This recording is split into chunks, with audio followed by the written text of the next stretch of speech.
Assalamu alaikum, I'm Abdul Haseeb. Today what I'm about to share with you concerns the power of passion and perseverance. To put it in simple words, I'd like to call it grit. You heard that very correctly. It wasn't a mispronunciation, G-R-I-T, grit. That's what I said. Now, we can call it an abbreviation of the power of passion and perseverance.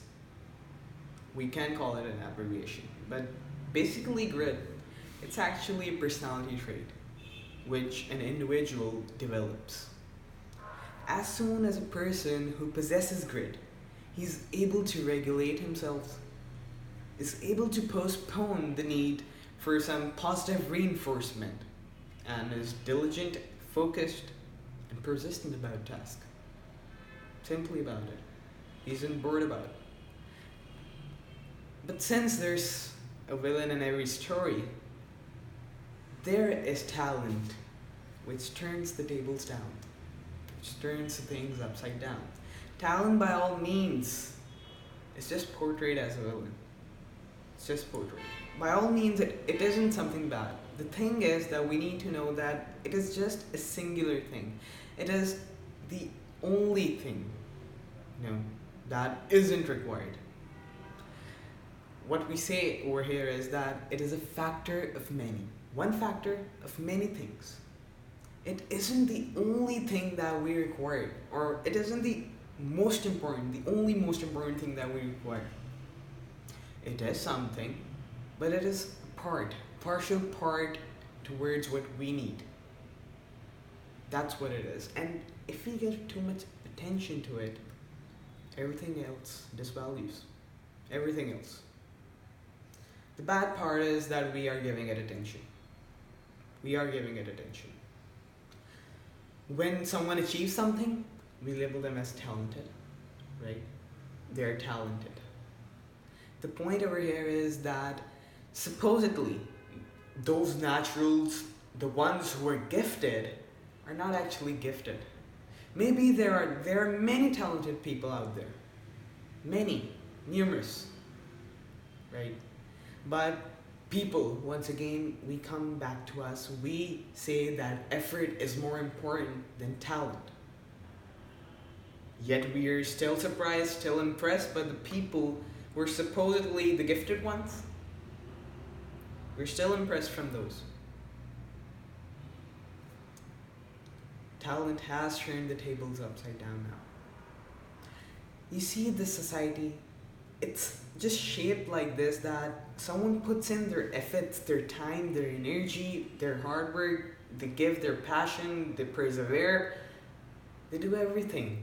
And in the end, when they actually achieve something, when they become something, when they're at their destination, when they're best at what they have done, we label them as talented, as gifted.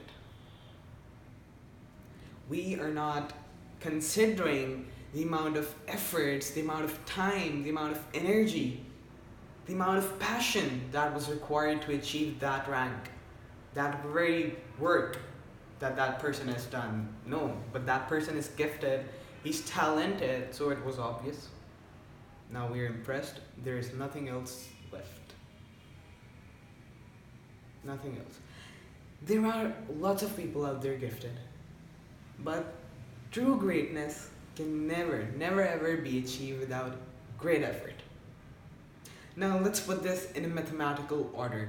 Putting it in a mathematical order, we have talent, right? It's not the most only significant thing, right? Grit was a personality trait that people develop, and they're diligently looking for the task, they're achieving them with significant distractions and obstacles in the way. They are. Right? But we have talent, then we add skill to it, and it equals to what? Effort. But let's put that wrong. This is the wrong equation. This is the wrong equation. We have talent and we have effort. They combine to make the skill. Talent with the, skill won't make the effort. If you're thinking you're talented and you'll have the skill, then the effort would be produced. It is wrong. You'll have talent, you'll put effort into it, and then you'll have a skill. And moving further, skill counts as twice, and it makes the other things more productive. The effort, the talent, it makes them actually work. So now we are gonna multiply skill with talent.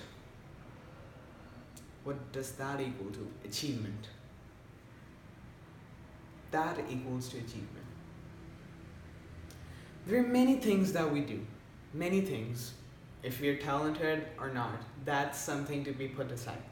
There are many things we do, and repeatedly we do them. And we obviously sometimes get bored of them. We think they're not worthwhile, or probably we lose faith in them. Maybe the things we do repeatedly, they become easier. They become easier because we have honed those skills. We have put in the effort, and just rounding the equation, making achievement the subject, we have talent, as the most important part of the equation. But how does talent work? We need an activation energy in scientific terms. And effort is the scientific energy, the minimum energy required to start a reaction. Effort is that energy. And through that skills, finally we read somewhere, there are people who get bored, who give up. That's the point over here, they give up. There are incomplete knitted sweaters, incomplete written novels. People leave their diet plans, their schedules, their workout plans. They give up. Right? The point is that they give up. They do things repeatedly, but the thing is, they lose faith. Either the activation energy, the effort put in is very less.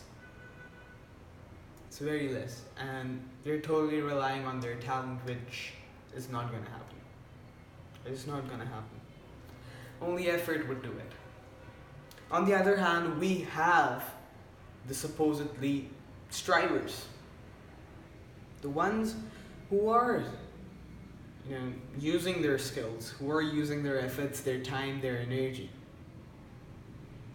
Those strivers, they want to be better than the ones we supposedly call as the talented people. They're unworried. They're complacent, sitting right there. Because they know they're talented, they won't do anything. So they want to get better than those. Those are the strivers. And we need them. It takes a considerable long time to develop expertise in anything.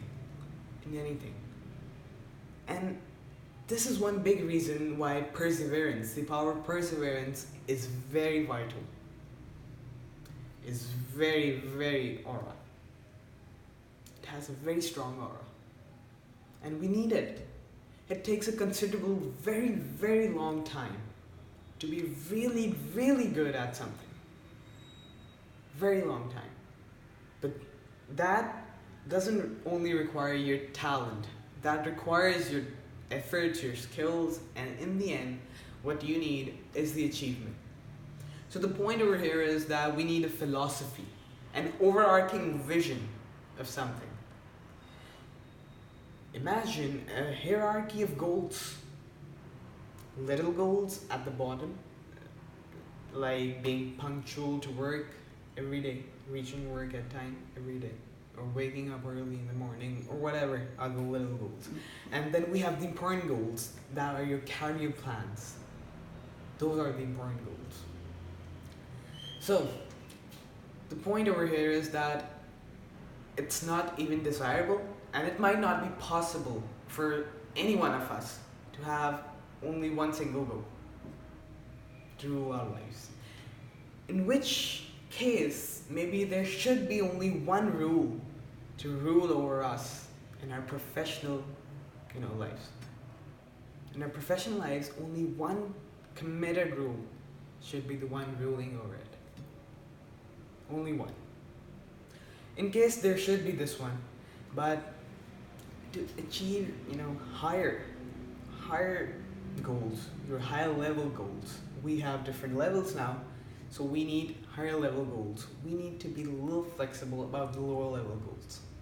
We need to take in account the things, to rearrange the things for setbacks and failures, because there will be.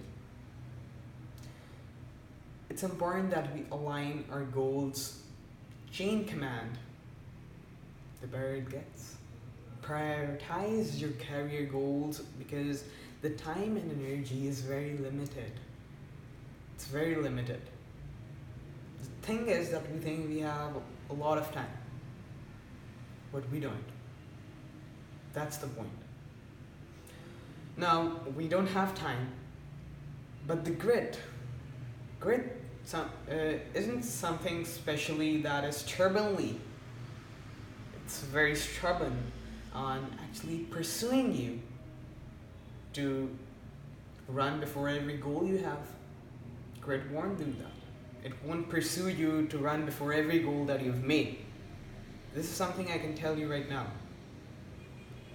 For sure, this is going to happen. Now, that is the power of perseverance.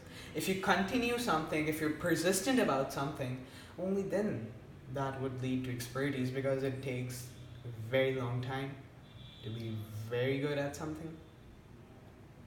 This is what we know as talented. In short, people want to get over with it, so they're talented people. Since we have to be flexible about the lower level goals, and we have to take in account and rearrange things for the setbacks and failures, we haven't thought about our passions. We haven't. We have often heard adults and elder people say that search for your passions. What are your passions? Or considerably, a clear picture would give that these words have come out of their mouth, that run before your passions. At that time, when one hasn't even found yet what passions are, at that time, people assume that they'll discover their passion when a lightning strike. A lightning would strike when their passion would arrive. That's not the case. Often not. It depends upon the weather. But often it's not. It's often not. We have to search for it. People develop their passion by looking for purpose. If the thing gives them a feeling of purpose, that's passion. If that thing interests them, that's passion. But purpose over here is in that context that we are, considering other people's well-being. That is what purpose is. But obviously, that purpose is put below our interest. We have been neglecting the fact that we aren't gritty. If you aren't gritty, then what's the step? How to be gritty? The only step is just ask yourselves that as much as you want to be grittier, why aren't you that much grittier right now? What are the reasons that you aren't already that grittier right now? As much as you want to be. Well, to overcome these problems, we have only 4 traits to come in abundance. What are those? Interests. What do we have? We have hope. Then we have practice. The most, end it over here. We have to practice it and all. And then we have to believe. We have to. If you don't have them already in abundance at your behalf, then it's okay. It's alright. We'll cultivate them. Because grit is something that can only be cultivated. It won't be a gift to you. It won't be your talent. You have to cultivate it. That is what it means to have the power of passion and perseverance.